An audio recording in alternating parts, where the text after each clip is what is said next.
warahmatullahi wabarakatuh. Halo semua, kembali lagi dengan saya Wiwi Tribegiti Soab dari kelas 3D Akuntansi Manajerial Politeknik Negeri Samarinda.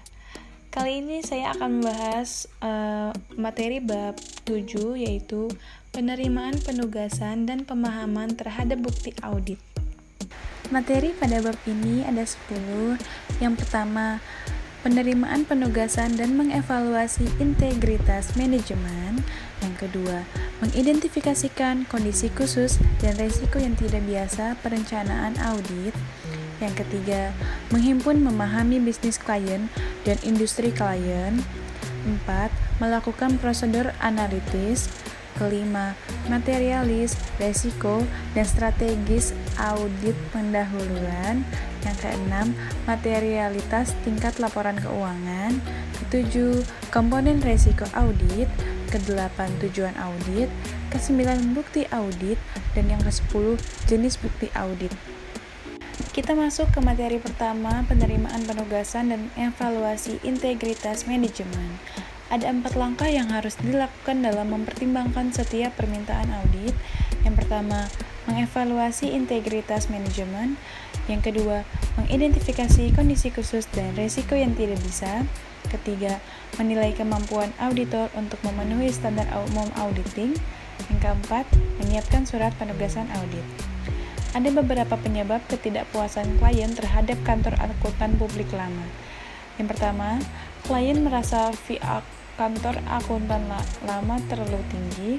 Kedua, klien membutuhkan jasa profesional yang lebih luas dan tidak sekadar audit atas laporan keuangan saja.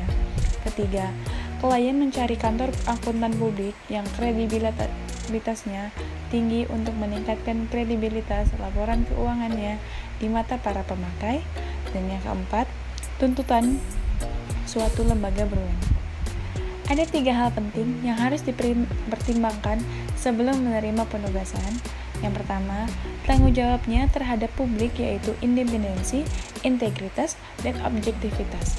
Kedua, tanggung jawabnya terhadap klien, yaitu melakukan audit dengan kompetensi dan profesionalisme yang tinggi. Ketiga, tanggung jawabnya terhadap rekan lain seprofesi, yaitu mengembangkan kehidupan profesi dan kemampuan melayani publik. Materi kedua, mengidentifikasikan kondisi khusus dan risiko yang tidak biasa perencanaan audit.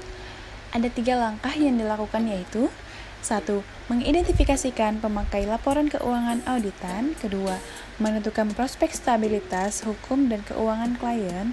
Ketiga, mengevaluasi audibilitas satuan usaha. Materi yang ketiga, menghimpun memahami bisnis klien dan industri klien. Pemahaman auditor tentang bisnis klien dan industri klien dapat diperoleh melalui 1. Penelaah kertas kerja tahun lalu. 2. Penelaah data industri dan data bisnis. Ketiga, peninjauan terhadap operasi klien. Keempat, pengajuan pertanyaan terhadap dewan komisaris maupun komite audit. Dan yang kelima, pengajuan pertanyaan pada manajemen. Materi yang keempat, melakukan prosedur analitis. Prosedur analitis adalah pengevaluasian informasi keuangan yang dibuat dengan mempelajari hubungan yang masuk akal antara data keuangan dengan data non-keuangan. 3 tahap prosedur analitis, yaitu tahap perencanaan, tahap pengujian, dan juga tahap penyimpulan audit.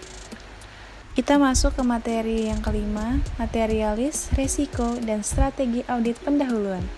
Statement of Financial Statement Concept Number 2 mendefinisikan materialis sebagai besarnya kealpaan dan salah saji informasi akuntansi yang di dalam lingkungan tersebut membuat kepercayaan seseorang berubah oleh adanya kealpaan dan salah saji tersebut.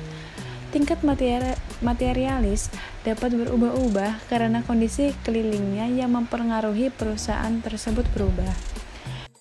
Materi yang keenam, materialitas tingkat laporan keuangan.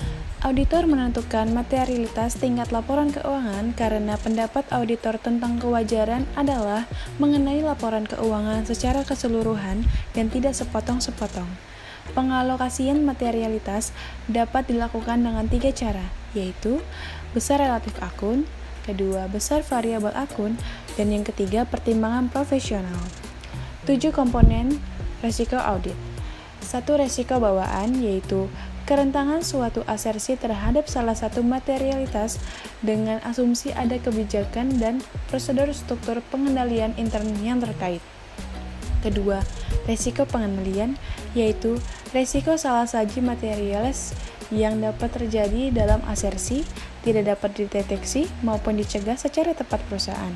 Ketiga, resiko deteksi, yaitu resiko bawaan auditor yang tidak dapat dideteksi salah saji materialis yang terdapat dalam suatu asersi.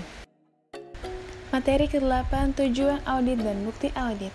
Tujuan audit spesifik ditentukan berdasarkan asersi-asersi yang dibuat oleh manajemen yang tercantum dalam laporan keuangan. Berikut asersi dapat diklasifikasikan sebagai berikut. 1. Kejadian. 2. Kelengkapan. 3. Hak dan kewajiban. 4. Penilaian. 5. Penyajian dan pengungkapan. Ke-6. Ketepatan administrasi. Materi yang ke-9 yaitu bukti audit, merupakan suatu konsep yang fundamental di dalam audit. Hal ini dinyatakan dengan jelas dalam standar pekerjaan lapangan yang ketiga. Materi yang terakhir yaitu jenis bukti audit. 1. Struktur pengendalian intern. 2. Bukti fisik. 3. Konfirmasi. 4. Catatan akuntansi. Kelima, bukti dokumen. Keenam, bukti surat pernyataan tertulis. 7. Perhitungan kembali sebagai bukti matematis. 8. Bukti lisan. 9. Bukti analisis dan perbandingan. Itu tadi sedikit pembahasan pada materi kali ini yang dapat saya sampaikan. Kurang lebihnya mohon dimaafkan. Jangan lupa like video ini, komen, dan juga subscribe ya, karena itu semua gratis. Dan jangan lupa juga follow akun Instagram saya di bawah ini. Sekian dari saya. Assalamualaikum warahmatullahi wabarakatuh.